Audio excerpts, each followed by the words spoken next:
બુલેટિનની શરૂઆત કરીએ મહત્વપૂર્ણ સમાચારથી તો સુરતમાં નકલી નોટોના કેસમાં ઝડપાયેલા ઢોંગી યોગ ગુરુ પ્રદીપ જોટંગિયાની લક્ઝરિયસ લાઇફસ્ટાઇલ જોઈ પોલીસ પણ ચોંકી ઉઠી છે। માત્ર 12 પાસ હોવા છતાં શખ્સ કોઈ પણ તબીબી ડિગ્રી વગર કેન્સર અને હૃદયના બ્લોકેજ જેવી ગંભીર બીમારીઓ મટાડવાના દાવા કરતો હતો।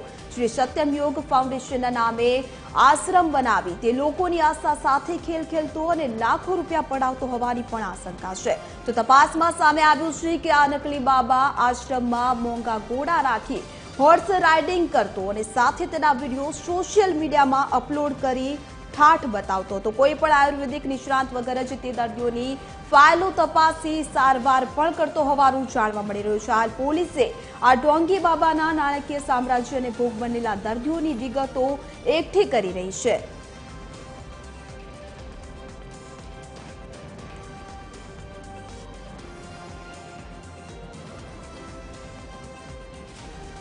તો આ અંગે વધુ વિગત સાથે એસોસિએટ એડિટર દેવેન ચિત્તી અમારી સાથે લાઈવ જોડાઈ ચૂક્યા છે। જી દેવેન, જણાવશો જે પ્રકારે આ પાખંડી પ્રદીપ છે તેમની સાથે હવે કાયદાનો કસંજો કસવામાં આવ્યો છે, એક બાદ એક માહિતી સામે આવી રહી છે, હાલ શું અપડેટ્સ?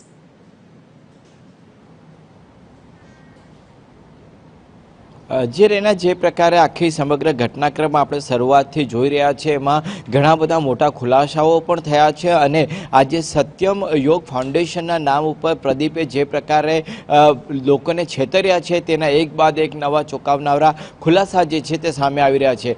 અત્યારે આપણે જે પ્રકારે તેના સોશિયલ મીડિયા પેજ ઉપર જે પ્રકારના વિડીયો તેમણે અપલોડ કર્યા છે એ વિડીયોની અંદર કેટલીક માહિતીઓ જે દેખાઈ રહી છે તે ખરેખર ખૂબ જ જોખમી આપણે માની શકીએ, લોકોના સ્વાસ્થ્ય સાથે ખૂબ મોટા ચેડા કરતા હોય તે પ્રકારના દ્રશ્યો જે છે તે સામે આવી રહ્યા છે। કિમોથેરેપી કે જે એક મહિલા દર્દી છે તે પોતે કેન્સરથી પીડિત છે અને એ કેન્સર પીડિત મહિલાનું પોતે આશ્રમની અંદર સારવાર આપી રહ્યા હોવાનો વિડીયો તે પોતે જ કહી રહ્યો છે કે એને કયા પ્રકારે એણે 2 વખત કીમો લીધો છે, ત્યારબાદ તેના પેટમાં 2.5 લીટર જેટલું પાણી છે અને એ પાણી તે પોતે કાઢી રહ્યો છે, એ પ્રકારની વાત એ પોતે જ કરતો દેખાઈ રહ્યો છે। તેની સાથે સાથે અન્ય જે કેટલાક વિદ્યાર્થીઓ છે તેઓ પણ તેમની સાથે જોડાયેલા હતા, તે પણ તેમની યોગ સાધનાના અલગ અલગ કાર્યક્રમોની અંદર હાજરી આપતા હતા। એટલે બાળકોને પણ તે કંઈક ને કંઈક રીતે પોતાની તરફેણમાં લાવવા માટે આ પ્રકારના યોગના કાર્યક્રમો કરતા, એમની બુદ્ધિશક્તિ વધુ તેજ થાય એના માટે યોગ ધ્યાન શિબિરની વાતો કરતો હતો। બીજી તરફ મહિલાઓના પારિવારિક કંકાસને પણ દૂર કરવા માટેની તે વાતો કરતો હતો।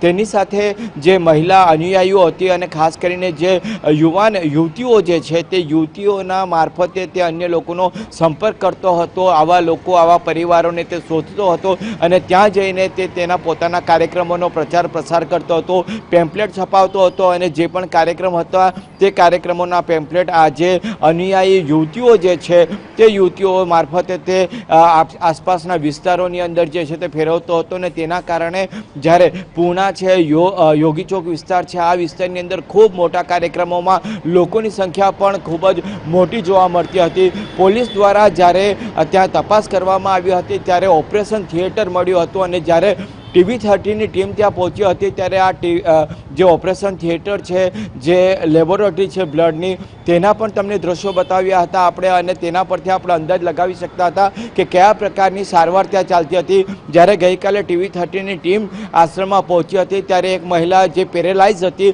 તે મહિલાની પણ ત્યાં ટ્રીટમેન્ટ ચાલતી હતી અને તે આપણા કેમેરા સમક્ષ પણ જોવા મળી હતી અને તેમણે કહ્યું હતું કે અમારી જે આ ટ્રીટમેન્ટ છે તે આ પ્રદીપ ગુરુ કરી રહ્યા છે। તો સ્વાભાવિક છે કે આ પ્રકારના એક બાદ એક જે ખુલાસાઓ થઈ રહ્યા છે તે ખૂબ જ ગંભીર છે। એક તરફ માત્ર ચલણી નોટોની આપણે વાત કરી રહ્યા છીએ, પરંતુ બીજી તરફ એક ઝોલાછાપ ડૉક્ટર તરીકે પોતાની કોઈપણ પ્રકારની ડિગ્રી વગર જે છે તે દર્દીઓને ટ્રીટમેન્ટ આપી રહ્યો હતો।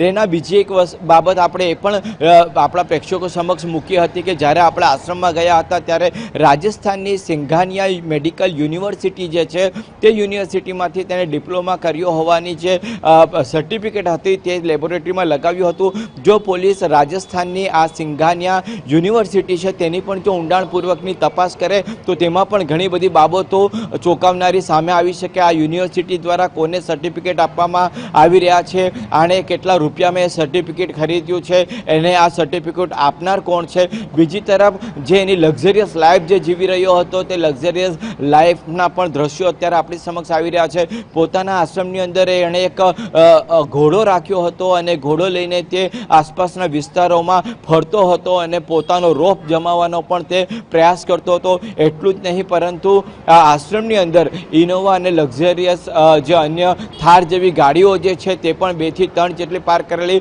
જોવા મળી હતી અને આ જે છે તે તેમના પરિવારના લોકો ઉપયોગમાં લેતા હતા. જ્યારે આપણે આશ્રમમાં ગયા ત્યારે આ નવી નોકર ગાડીઓનો કાફલો પણ જે છે ત્યાં જોવા મળી રહ્યો હતો. તો જે પ્રકારે પ્રદીપે લોકોને છેતર્યા છે, ઘણા બધા લોકોના તેણે પૈસા પણ લઈ લીધા છે, તેની વાઇફ સાથે તેના છૂટાછેડા થઈ ગયાના પણ સમાચાર જે સામે આવી રહ્યા છે. માત્ર ધોરણ 12 પાસ કરેલો આ વ્યક્તિ કેટલાક લોકોના શારીરિક જે મુશ્કેલીઓ છે, જે રોગ છે તેના નિદાન કરવાના, તેના ચિકિત્સા કરવાના ભ્રમ ફેલાવીને લોકોના જીવ સાથે જોખમ ઊભું કરી રહ્યા હતા. જે પ્રકારે આરોગ્ય મંત્રાલય છે તેમણે હવે આ સમગ્ર બાબતને ગંભીરતાથી લેવી જોઈએ. તેની ગાડીના બહાર જે બોર્ડ મારેલું હતું તે પણ આયુષ મંત્રાલયનું હતું. એટલે સ્વાભાવિક છે કે આ તમામ બાબતોને અતિ ગંભીરતાથી લેવી જોઈએ અને આ જે તપાસનો ધમધમાટ કરવામાં આવી રહ્યો છે તે ચલણી નોટો જે કરન્સી છાપવાનો તો હતો જ, તેમાં પણ તેણે ઘણા બધા કાવતરાઓ કર્યા છે, ઘણા બધા લોકોનો સંપર્ક કર્યો છે અને ઘણી બધી નોટો છે એ ધીરે ધીરે સુરતના જ માર્કેટમાં પણ તે શરૂઆતના તબક્કામાં ફેરવવામાં સફળ થયો હતો અને ત્યારબાદ તેની હિંમત વધી હતી અને મોટા પાયે કરોડો રૂપિયાની જે આ નકલી ચલણી નોટો છે તે આપવા માટે પોતે નીકળ્યો હતો. તો આ તમામ બાબતોને ગંભીરતાથી લઈને હવે આ પ્રદીપ જે છે એની સામે સખ્તાઈપૂર્વકના પગલાં લેવા ખૂબ જ જરૂરી દેખાઈ રહ્યા છે.